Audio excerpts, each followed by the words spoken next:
எந்த காலத்திலும் இவர்களுடைய சூழ்ச்சிக்கோ அல்லது இவர்களுடைய வஞ்சனைக்கோ வணங்காத நிமிர்ந்து நிற்கக்கூடிய ஒரு மாநிலமாக தமிழ்நாடு இருக்கிறது என்று சொன்னால் அதற்கு காரணம் கருப்பு சிவப்பு கொடி பறந்து கொண்டிருப்பது.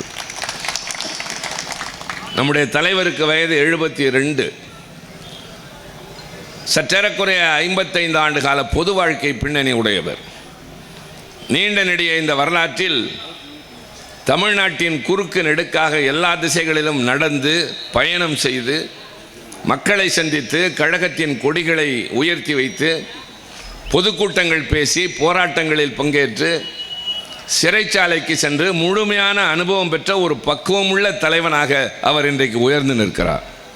பேச்சில் நிதானம், செயலில் தெளிவு, நாட்டினுடைய பிரச்சனைகள் என்ன என்பதை முழுமையாக உணர்ந்து கொள்ளுகின்ற அளவிற்கு அனுபவ ஞானம்.